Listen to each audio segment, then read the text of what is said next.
General, HOK Field Marshal, you know? None of them can bother dance on the top. Violate the general, end up in a blood clot funeral home. Anchor the AK, Jabari got the chrome. Hector was the hard, we sending them home. Regina the alley with a Cuban and a galley. Send you back on Nile Valley with a shot in your toe intellectually. How click the link if your scholarship sloppy. More just want make you cry with the truth. No lie, my youth, him a real historian.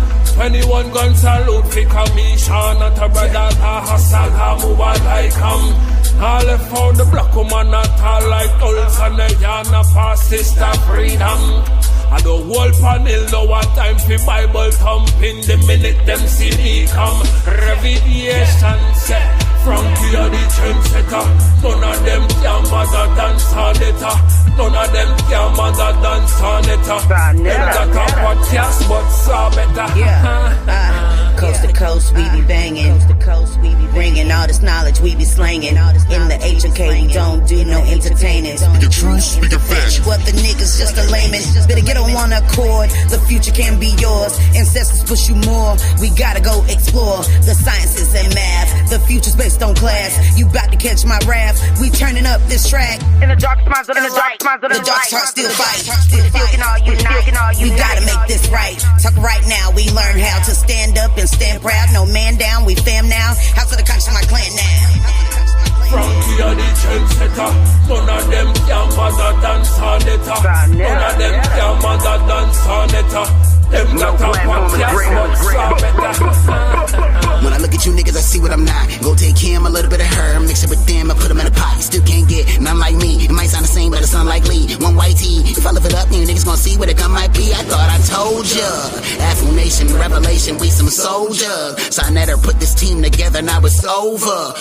We got the weight of the world up on my shoulder. When you get conscious information, hearts turn colder. Now look at these strappers who rapping the same, so stuck in their lane, systemically, chemically. I'm thinking something is wrong with their brain. As long as they paid in for in the chain, I got nothing to say. They in love with the gang. I traded my gang for change, and now that I changed, a few things still say the same. Frankie are the trendsetter.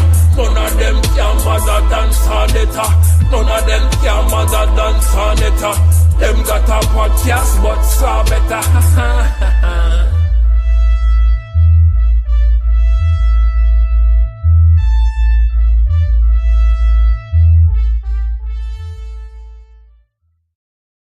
Peace. Assalamu alaikum. Hotep. Namaste. Jambo. Ashe. Shalom. Shalom.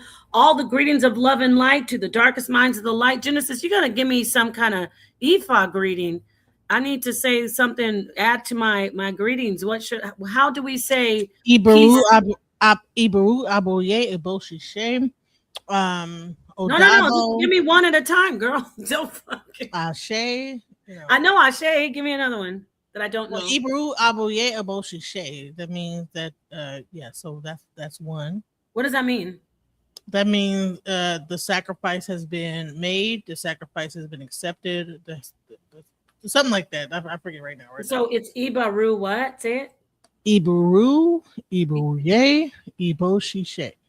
Ibaru, Ibuye, Ibuye, Iboshishe. Iboshushe. Shishe. So Ebo. Let me just say it right. Yeah, break it down. While she's getting this, I'm loving this. Come on and hit the light. Eboye, Ebo Shishe. So the sacrifice has been forecasted. It has been made, and then I think the last one is it's been accepted. Right, and so that's like it's actually three different women. Those are three different women's names. And when it came to Olodumare, there's a whole story about Ibaru and the fact it's a whole story that goes with that. But then there's also a Lafia, which is like blessings and greetings. And then when you leave, you say Odabo, that is goodbye, but blessings and peace. So yes. So welcome everybody. So someone says with child is here. Okay, welcome. Oh, that's you. Yeah, I got kicked. Let me take the other one off. But anyway, yes. So peace, everybody. We have a great show as usual here at the HOK Coliseum. Hit the like, come on in. Peace to the family. Peace to you, twin. What happened to my show? Stand on it. Oh, I know. You liked it. Oh, we're going to try to bring it back. You know what? It was kind of like a pilot in Genesis. We're going to work on something. But for now, I'm glad you're here because we have Genesis back to teach us some more about Ifa. And she's going to give us she's going to share, I think it's an interview, right, Genesis? It's an interview with the Babalawo? Yes, it's the second interview. So we've been doing like a 8-series conversation about divination, right? Because you have divination as it's told through other lenses, but in this thing, we're going to discuss divination from the Ifa perspective. Right. And so make their decision from that. I mean, I get it, but right. And I think that it's one thing to like just talk about, oh, divination's evil, man, blah, blah, blah. But what is divination? What does it really mean? Right. What is it? And so it's always a pleasure, and you're always great when you come in. I'm going to let Genesis just have the floor. She's a veteran at doing shows on her own. She has her own channel. Go ahead and shout your channel out. Yeah, so my channel is, as you can see it on my title right here, at DJ Genesis Detroit. So if you get a chance, please check that out. And there's like different interviews I've done with the Baba. Like I said, I tend to focus on the elders in the Ifa community. You will see on my channel Baba Yashabaya. He did a lot of stuff before he passed on. May he rest in peace. I gave him a whole section, if you guys get a chance, to just listen to the things he had to say before he passed on. And I was so blessed to be able to give him a platform before he passed away. So this is another Baba. He's like, 79 years old, another Baba, I will Falokun. And he's also giving the knowledge as well. And, I like to use my channel as a portal for elders to speak through. So I hope that you guys accept the information. What you appreciate, you could take and like. If you don't, take the rest and throw out the bones, like Sister Napa says. She says, "What?" Yes, but I say save the bones on the side. You might need them to make some bone broth soup. So don't even throw the bones away. So yes, thank you so much. So this is what I'm going to do. I'm just going to let everybody know we're all family here. We have a lot of regulars coming in. It's no problem if you want to give some pushback about the information. If you do anything personal attacks on the presenter, on anybody who's the owner of the channel, anybody who's in a video, even that the person is presenting about, this is a professional, very serious presentation. There's no room for comedy or jokes. I'm just letting you know I'm not your mama, but we are setting a tone here. I just want to let you know beforehand. So unfortunately, you're going to get timed out if you even say anything that has to do with someone's personal self, like any negative things like this is so dumb. We're more intellectual than that. You can hurt somebody more by attacking their information than attacking them personally. So if you want to get under somebody's skin, talk about the information. I'm just giving you this preface because I'm giving her the full floor. Come in. If you want to come in, is that okay if people come in if they want to, or you don't want people coming up? Well, I want people to hear the breadth of it before we get into people coming up, because there's a lot to be learned in what he's saying. Now, people might not agree with it. That's the thing. People, but I want people to hear the whole thing before they get to like debating it, because this is a debate channel. So a lot of times when people hear things, their first mind is like to debate it into. You know what I'm saying? Like get into a debate mode. How can I like prove this wrong or whatever? Just listen, hear it out, and then we can have a discussion afterwards. Okay, let me address this right now. And I just summer jam this because I'm glad. The spirits are always aligning with us when we do righteously and treat people well. So Brother Kansu, which I believe you've been on the HOK platform several times, and you have asked to come on several times. If you're the brother that I know that's done debates, presentations. This is okay. See, where he says this, I don't even mind these kind of, this is pushback. It's not a personal attack. However, you're talking about the platform and you're saying this isn't a good platform for Awo Falokun, nor is this a good environment for any, you spelled environment wrong, for any traditional African system. HOK Coliseum, HOK Network, HOK platform is the first and foremost paramount platform for all African spirituality and African systems and African teachers.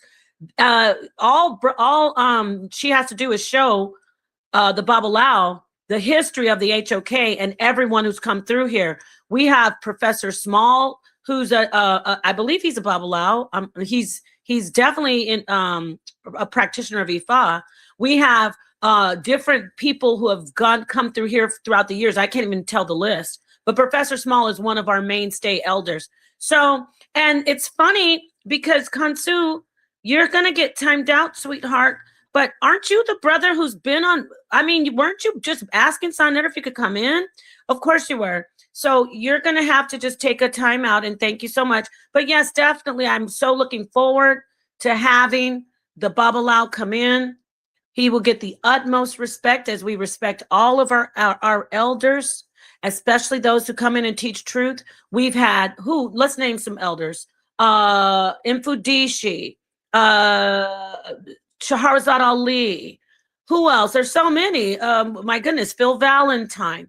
All the greats. The list is just, you name an African teacher, they've been on the House of Consciousness. Right? So thank you so much, Kansu. But we just needed to get that out the way. Now, anybody else who's going to come in here and not focus on the information, all right? If you're going to come in here and be a hater, please, out of respect for the sister and for the Babalawo, right? Right, Genesis? Isn't that ironic? Don't come in disrespecting if you respect the Babalawo, because he's going to watch this. And what he's going to do, Brother Kansu, doing stuff for over 40 years, you guys. So we need to chill with that. Yeah, he's coming at it with a positive standpoint and with your mind open. Yeah, they will. They will. We have a great audience. Kansu, if you really respect that Babalawo, let the sister present this Babalawo. Let the sister hear him teach. Let the sister bring the Babalawo to people in the audience who may be really receptive to the information. If you don't like it, it's okay. Write some more letters to Dr. York and it just chill. Okay. All right. Now, with that said, I always get a little spicy. I had to just do that. So this is your floor. You have free reign. I was going to say I'm going to drop the link in the chat, but see, you gotta only bring in people that you know. And if they really now you can see what I was talking about. I said, man, But the irony is that he's saying that he's a follower of the Babalawo. So why are you coming in causing chaos? You're an agent of chaos right now. But it's okay. We kiss you to the sky. We love you. We let you float away. Tell me that greeting again. That was fire. I liked it. How do you say it? About the sacrifice? Aboye, Aboshishe. The sacrifice has been made. Yep. Say it a little louder. I can't hear you. Abaru, Aboye, Oboshishe. And Brother Kansu was a sacrifice. Thank you, Brother Kansu. Now we can get some beautiful, this is going to work. All right. With that, and I mean that. He was the sacrifice. So now it's going to be free flowing. They're going to receive the Babalawo very much. And what do you need from me? Do you want me to drop the link or no? That's why I'm kind of, you don't have to drop the link. I'm going to play the video, and then once we get to a certain point, then we could probably drop the link. But I'm just going to... You can do all that for yourself, okay? I'm going to just go ahead and leave out. And I'm listening. This is going to be great. All right. Peace to you, Genesis. Go ahead and get started. And everybody, show the sister and the Babalawo respect, okay? Or get sniped.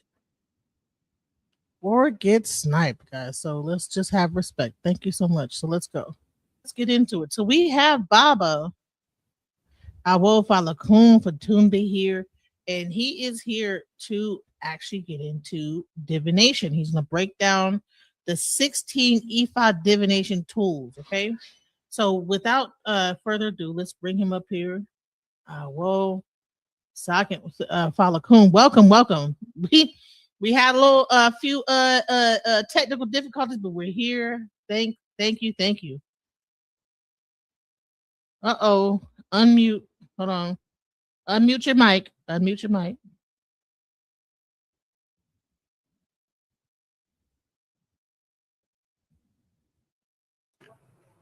There we go. Yes.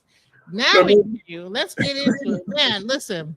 We've been waiting on this. It's been a whole week. We was waiting on the update because, man, got so much positive out of that first live we did, Thank you. So I'm so excited to bring, more information and everything. Shout out. Let me do, if you don't mind, let me do a formal greeting. Agbo Ato, blessing on long life. Akaba, welcome. Adukwe Ori Egun. We thank the ancestors for the wisdom. I've been doing a daily prayer anytime I do anything. Ire Lona Lafia Aye, asking for peace on earth. The violence going on now is not Ifa, not acceptable. Holding the vision of peace is part of, I think, our deep spiritual obligation. Listen, I've been having I don't believe in worrying about negativity, but the negativity has been a little higher than normal directed towards my work. So I want to clarify a few things, if you don't mind. Can I do that? Definitely. Yeah. So here's what I want to say. 38 years ago, I traveled to Nigeria and was initiated in Ifa and Egbe Ifa Ogunte Ode Remo by Araba Woyade Alisanya. And Alisanya Woyade, and that was back before internet, if you can believe I'm that old. And at the time, people believed that Ifa no longer existed in Africa. So I went there, and I've been blessed to make a total of 6 trips to Africa. And I have to say, not only is Ifa alive and well in traditional Yoruba culture, the amount of knowledge and wisdom they have is overwhelming compared to what survived the middle crossing. Now, I get it. The middle crossing was just pure evil. Anything that survived at all is a blessing. We need to honor that, elevate that, acknowledge that, and preserve that. But it's also true that there's a lot that we can go to our elders in Africa and learn from and bring to our practice here in the diaspora. I don't believe in judging others or other people's practice. I will say that some of the more profound and astute and well-trained awos that I've been blessed to meet in Africa don't speak English and they don't have access to the internet.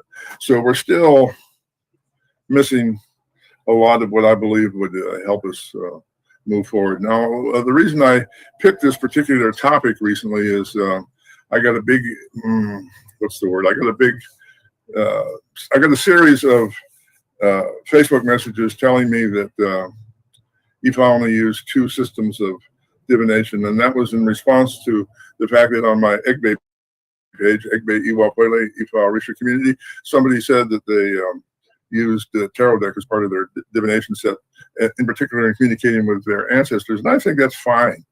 And I said so, we speak to our ancestors in whatever language they understood. Even if you go to Africa, you can see ancestral shrines with Hindu spirits on it, with Christian spirits, with Muslim spirits. No one can tell you how to honor your ancestors. That's between you and them. And the notion that there's a right way to do that is simply silly. So let's stop with that arguing over nothing, and let's get down to the serious business of study. So in response to the statement that I'm a fraud and charlatan because I believe Ifa has more than 2 methods of divination, the 2 methods that were referenced was Ikin Opwele. Certainly we use those and we learn those. But be clear, there's a misconception of Ifa as the high priest, which I think is heavily influenced by Catholicism and their structure of bishops and archbishops and cardinals and the Pope and all that. That's not a part of our faith. That's not a part of our tradition. That's a colonial imposition on what we believe and what we do. And I'm sorry, I just don't support it. So the point is that the main function of an Ifa priest is we have 2 primary functions. One, as diviners, we don't need to be able to fix everything. We need to be able to tell you who in the community can fix your particular problem. It's like triage in a hospital. You don't go into the emergency room, the doctor says you need brain surgery, and then starts doing brain surgery. That never happens, ever.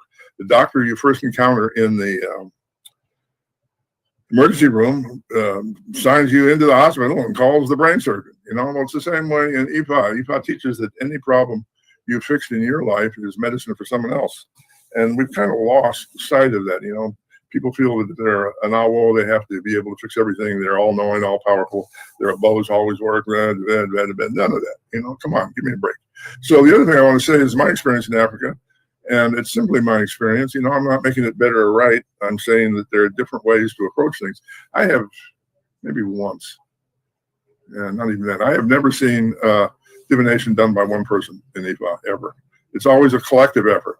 It's generally with 6 to 20 people involved, and it's really rooted in the concept of collective prayer, which is profoundly transformative. And, you know, much of what is called, and I'm quoting now because it's a mistranslation, much of what is called animal sacrifice is merely sanctification of what I would call kosher food to feed the people who are praying on your behalf. Now, there's some value in praying on food because we then ingest the power, but the whole purpose of a bow is to shift the resonance of our consciousness and be in a state of being which attracts the solution to our problem. Now, that's a long lecture that we'll have one day in the future. I want to say that I'm really, really thankful to EA for inviting me on her program. It's really a blessing. I'm always eager to talk to anybody who takes our faith seriously, who is actively engaged in serious study. So I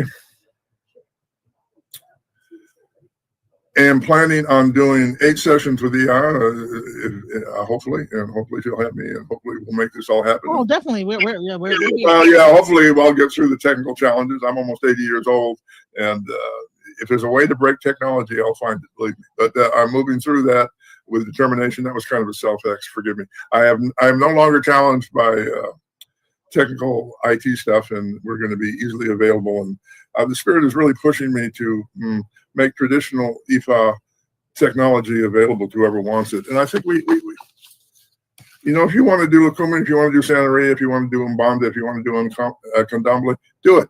Do it fully. Own it, be it, study it, share with others, and make it work. I'm simply sharing the wisdom that I was blessed to learn from a small village of 10,000 people in Ode Remo. I want you to think about this for a minute. There's 10,000 people in Ode Remo when I started going there. I think it's gotten a little bigger since then. But there were 70 Awos in the community. 40 of them were active in ritual work. And, you know, Odu Ifa, the academics say it's 1,500 years old. I say it's 10,000 years old.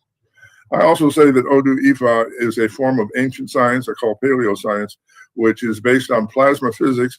Plasma physics is a very esoteric and sophisticated form of quantum physics, which very few people on the planet and have some background in the subject. And I can tell you the physics that I read in Odu Ifa is more sophisticated than what I was taught about physics at Caltech, which is the foremost, which is probably the leading physics school in the world. It's the school where Einstein taught. And, you know, they set the standard, so to speak. But I was also taught a lot of the things that I'm reading in Odu Ifa, which I have to say have been deliberately suppressed because they are really the keys to free energy, levitation, anti-gravitational travel, alchemy, and healing by resonance, all things which the few who control the many, I call them, want to keep suppressed so they can charge you for stuff that doesn't work. So that's my soapbox for that. But the point is we have such incredible wisdom that remains to be unlocked in Odu Ifa that we need to stop wasting time arguing over who does it correctly and stop judging other people. You know, you can do Lakuma, you can do Santeria, you can do Candomblé, and I can do traditional. That is a right that's guaranteed to me by the U.S. Constitution. It's called freedom of religion. If I want to practice Ifa as it was done in ancient times in Africa, I have that right to make that choice. You can tell me I don't have that right. You can call me a fraud. You can say I don't understand what I'm doing. You can call me all kinds of names. Over 40 years of study, it's been a while since I've heard any new names, but I've heard the same criticism over and over and over again, the most common being that my initiation was invalid.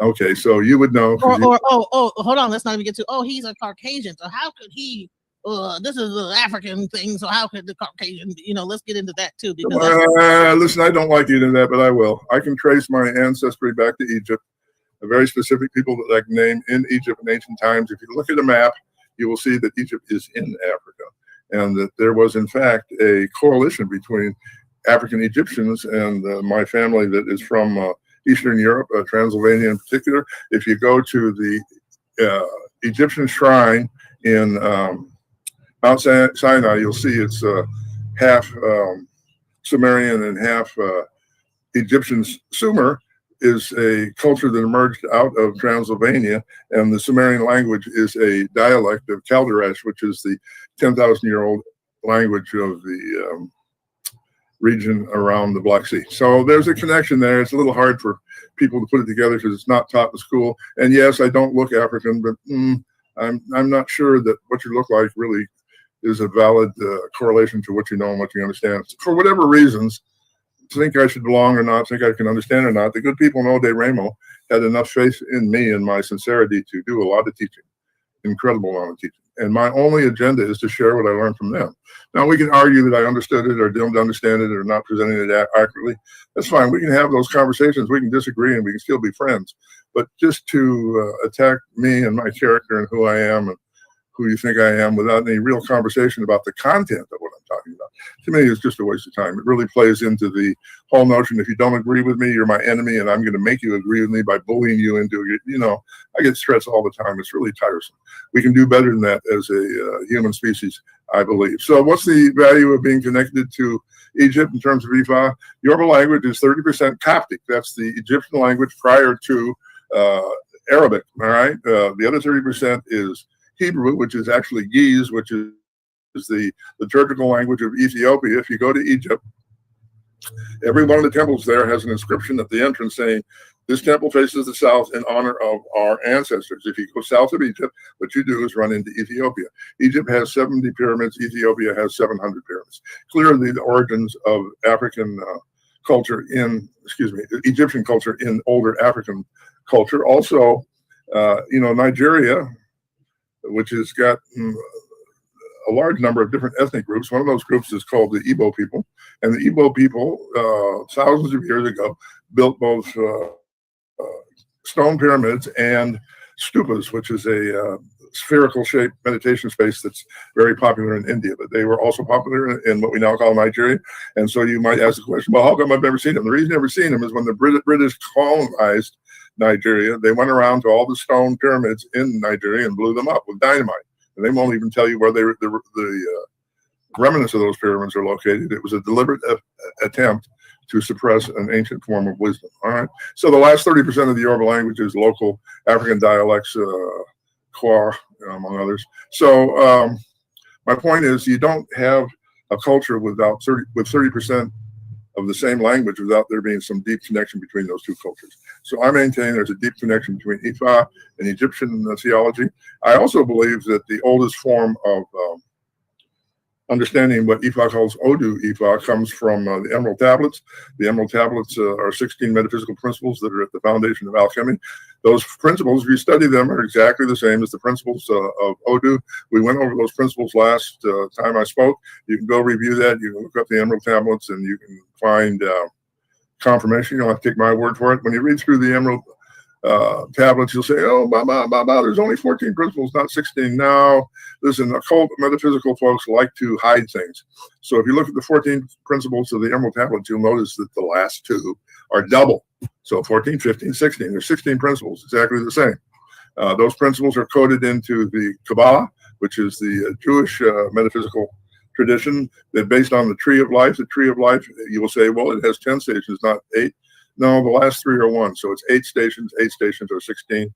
They're virtually identical. So the metaphysical principles in virtually every culture throughout the Middle East and Africa is based on what I believe to be an older pre-flood culture that we for sure don't have a lot of information about, but it influenced diverse cultures throughout the continent, and that to really understand who we are as a species, we have no choice but to go to Africa to listen to learn. Now, you can think that I shouldn't have the right to do that, and I certainly, that's your opinion. We cannot talk, we cannot pray together, and we don't have to interact, and we can still be friends as far as I'm concerned. But for me, studying Ifa is a way of honoring my Eastern European ancestors. Those ancestors have said so, and here's the final thing that I want to say about all that. My ancestors, I'm in addition to being an Ifa priest, I'm initiated into the dragon tradition of the royal lineage of the dragon families of Transylvania, was the oldest monarchy in Europe. My family name is Fenius, which in Hungarian means bringer of light. Bringer of light is the same as has the same function in Hungarian culture as Ifa does in Yoruba culture, and that the priestly responsibilities of my extended family was to sit in a circle around a stone above an underground waterway and say prayers into the stone, which were then taken into the water and spread throughout the earth to fertilize the land. All right. So on my second trip to Africa, my Baba Ibaye Eraba Adesanya Woyade, he said, I want to show you something. So he drove me to Ile Ife, and there I saw 16 priests sitting in a circle around the stone, praying into the stone. The exact same thing that my ancestors did. The only difference is they were speaking Yoruba and my ancestors spoke Kelderesh. So, we can talk about difference, but ultimately it's differences without a distinction. Our ancient ancestors, before we got so brainwashed and manipulated and taught to fight each other, before those days, people used their higher consciousness, their higher self, their critical thinking to study the world they lived in. And if they studied it correctly, there's no mystery or accident that they all came to the same conclusion, which is, in fact, what I believe they did. Now, most of the older traditions have been lost or inaccurately translated. Much of the work that I do is around language analysis. Ifa is based on, liturgical Ifa is based on creating metaphysical words by taking a sentence, removing the vowels, and shortening it into one word. It's called an elision. And when you figure out what the sentence is, it's a totally 100% accurate translation of the meaning of the concept. So a man named Jonathan Crothers in about 1890 wrote the first English Yoruba dictionary. He was an Episcopalian priest. He took all the African words and translated them based on biblical concepts that do not match the meaning of the words at all. So we've been indoctrinated and infused with false ideas that then color how we understand what we think we believe in, and are in stark contradiction to the teachings of the Prophet Arumi. I'll give but one example. I think you probably gave it last week, but it's such a clear example. There's a liturgical word called Ifa Yabale, which is the word used to describe an Ogboni ritual in which men and women discuss gender differences. The word Ifa Yabale, clearly from the Elegian Ifa Yeye, the Ifa Baba Yeye Ile, meaning the wisdom of the fathers and the mothers of earth. Okay, pretty clear. Anybody that speaks even rudimentary Yoruba would translate that phrase in that manner. But if you go to the dictionary, the original dictionary, I think the newer ones have been updated, but the original dictionary prepared by Crothers, the translation of Ifa Yabale is the ascension of our Lord and Master Jesus Christ to sit at the right hand of God our Father. So when I read that in the dictionary, I knew that that wasn't correct. And it's all one word, Ifa Yabale. And it's from the Elegian. I'll spell the words Ifa, I-F-A, Yeye, Y-E-Y-E, Ifa Yabale. Baba, B-A-B-A, and then the word I-L-E. So it's a fairly clear translation of that word. So having said all that as a prelude, what I want to do is I want to talk a little bit about the different systems used.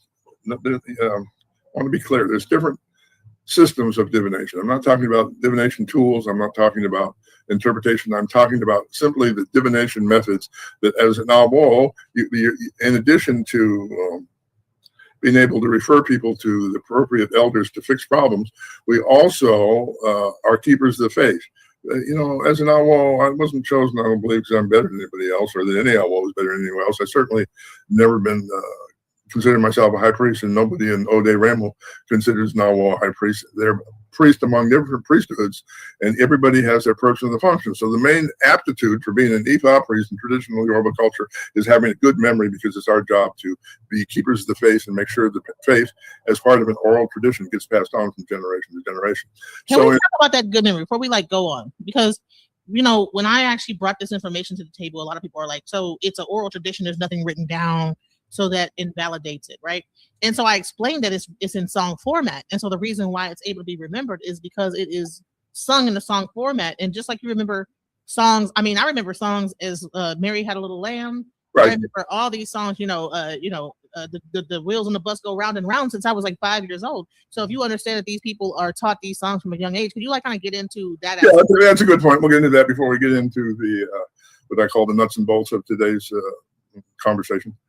Every year in Ode-Ramo and throughout Nigeria on June 23rd, the Egbe Ifa meets in public and recites the entire corpus of Odu Ifa. Now, we think we have a lot written down. We don't even, the books we have on Odu Ifa is maybe 2 or 3 verses per Odu. In truth, in Africa, there's between 1, 2, and 300 verses per Odu. And each of those verses is memorized and recited in public. So this dispels a number of misconceptions, but let's start with the obvious one. If you're reciting the entire corpus of Odu, Odu explains why we do things, how we do things, how we do initiations, what's the metaphysical point. It explains healing. It explains our system of justice. It explains our system of protection. It explains our system of herbal medicine. It explains our system of using altered states of consciousness to heal. The point being that if you go to Ode-Ramo on June 23rd and you sit in the marketplace and listen to the corpus of Odu Ifa being recited, there are no secrets. There are no secrets, none. They're all spoken out loud. Anybody can come by and listen and learn. All right. And so the way the system works is this. The recitation of Odu on June 23rd typically starts with 8 or 9-year-olds. Someone will be chosen to stand up and recite what they remember.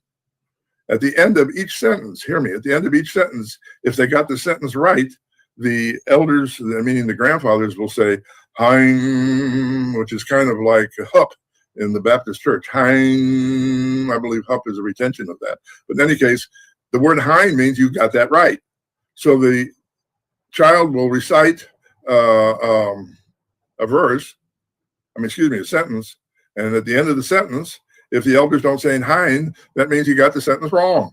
He's got to go back and try again. And if he screws it up 3 times in a row, they have to sit down and they have a 10-year-old stand up.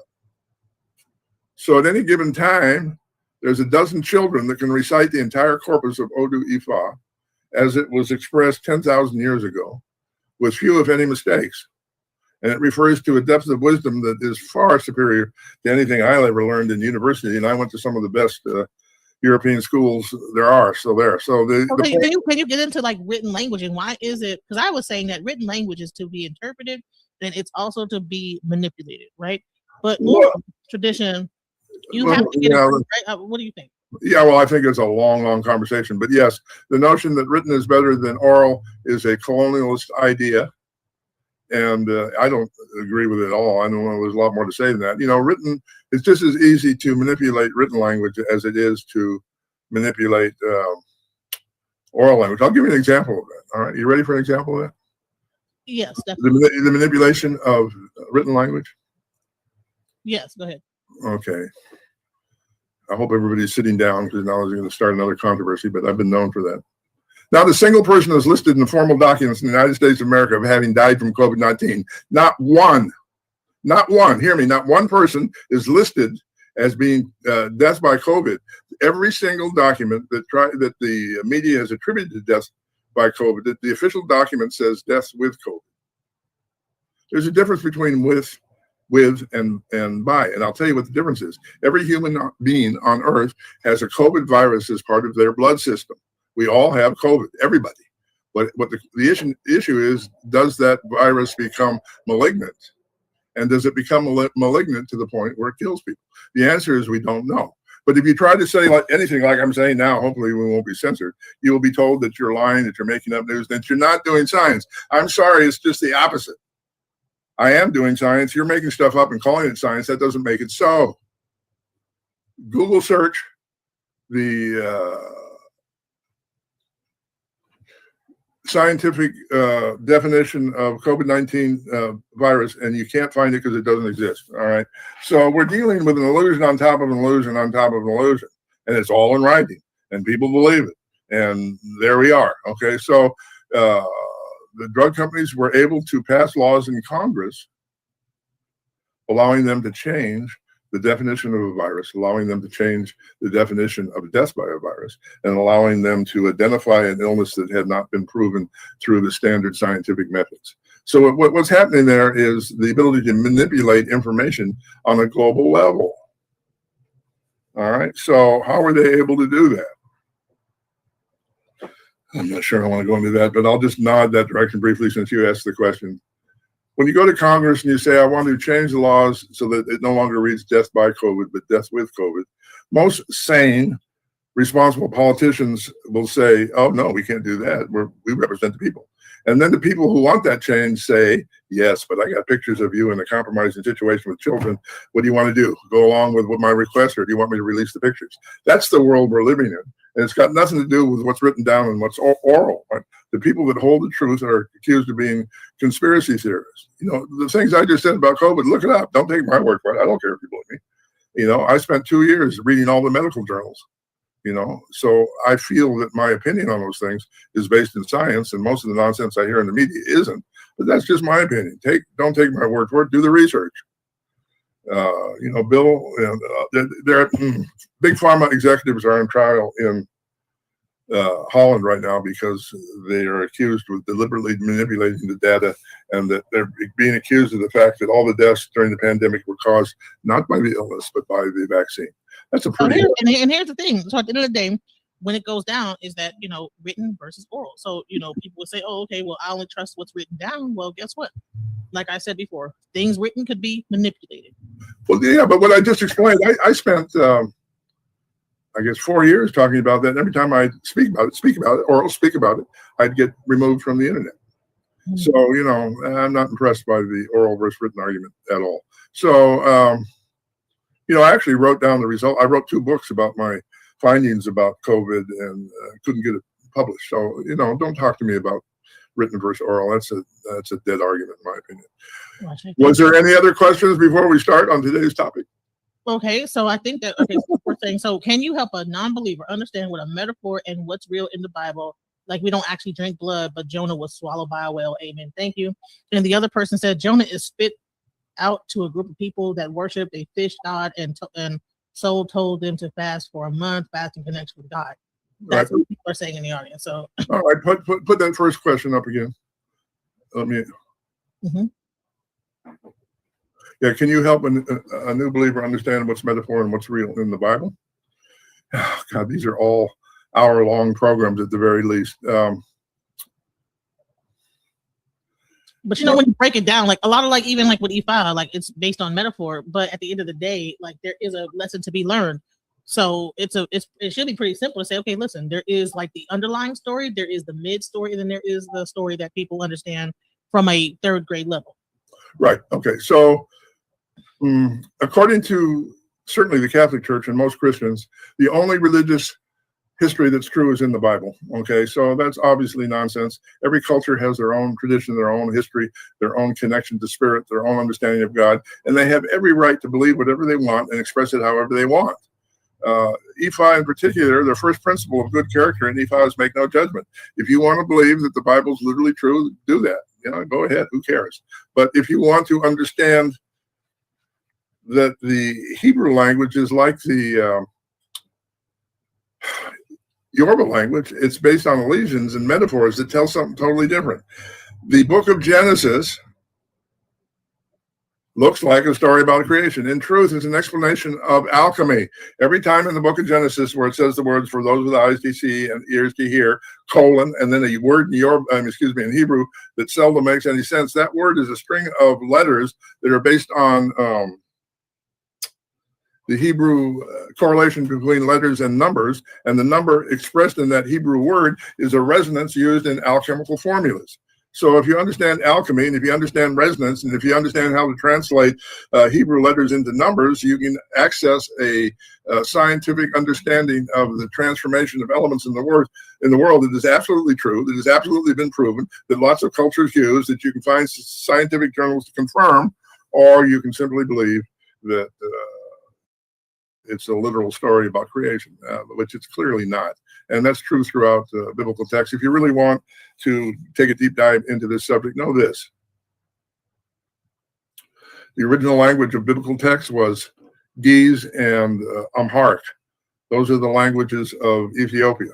Ge'ez is the liturgical language of Ethiopia. Amharic is the conversational language of Ethiopia. And Aramaic, which is the language of Jesus, is a dialect of Amharic. So, what does all that mean? Well, if you look at the Ethiopian Bible and the concepts found in it, they are clearly precursors of the more common European biblical ideas. But the ideas related to what's called Christ consciousness in the Ethiopian Bible are between 500 and 1,000 years prior to what the Catholic Church calls the living history of the time that Jesus walked the earth. How does that happen? It doesn't. It means that the biblical story that we're familiar with was based on older sources, and then those sources were denigrated, challenged, and dismissed. It's interesting.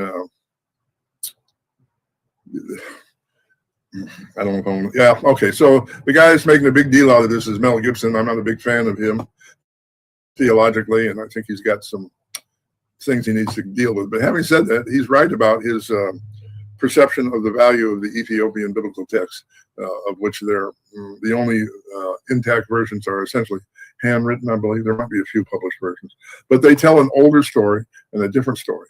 And usually the older story is the closer to the truth. So it's up to you all to figure out what you want to believe. Good luck with that. I support whatever you choose. But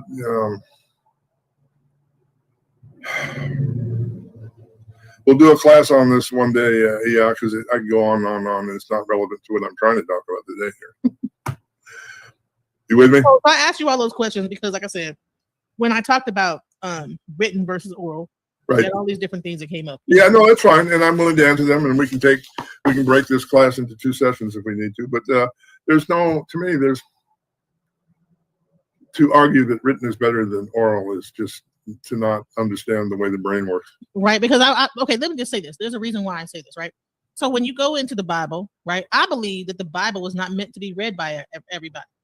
I believe there was priests that were supposed to be interpreting the Bible, similar to what's going on in Ephah. Not necessarily the Bible, but the Torah, and that it was an oral tradition at one point that got written down, and then everybody got a hold to it, and then now it's up for interpretation by various different people. And at one point, it was just like all the religions in Africa, where it was priests that were to. Yeah, stop. That's not true. There was never any secrets. The priests were not ever the only people that can interpret it.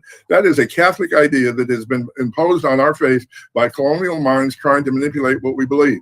When I say the oracle is read in public by 8-year-olds, how is that saying that only priests can interpret it? It's not. It's saying that it's our job as priests to explain the meaning of Odu. That's our job, not to keep it a secret, not to tell people, oh, they can't understand, not to tell people you have to be a high priest to be able to really work with this. That is all propaganda rooted in a colonialist point of view, designed to make sure that nobody learns anything, nobody becomes self-sufficient, and I would argue designed to cover up the fact that a lot of people are just making stuff up. Oh, I'm glad that we're having this conversation. See, that's my opinion. Not everybody's going to agree with me, and that's fine. But here's the point: the proof is in the pudding. Isn't that what your grandma said? If she was from down south, the proof is in the pudding. If you look at the metaphysical principles expressed by Odu Ifa, and if you embrace them as a way of looking at the world, does your life improve? I can say for me, I've studied Ifa, I look at the principles, I take seriously the development of Iwa Pwele. The development of Iwa Pwele has caused an expansion of my consciousness, and that's brought me great joy and inner peace. That's all I know. I don't know what God really thinks. I don't know which tradition is correct. I don't know who the historical Jesus was really. I got some ideas, but we could debate that, and who cares? The point is, what do I do? What do I need to do to improve the quality of my life? Ifa teaches that Iwa Pwele brings suru. Suru is the word for inner peace. The reason that there's so much violence in the world is people are trying to bully each other into agreeing with them because they have no sense of confidence in their own inner world. You understand? I mean, look at. Okay, so here we go. Look at the prevalence of pedophilia. I mean, that's insane. All right. So what is pedophilia? Pedophilia, according to Wilhelm Reich, is a consequence of a person's need to control others expresses itself as sex with children. He proved that a long time ago. He was one of the first books to be banned in America. His medical license was taken away from him. He was a psychiatrist for saying that. But the point is, if you look at slavery was just rooted in sexual abuse of children, men, women. And so at the end of slavery,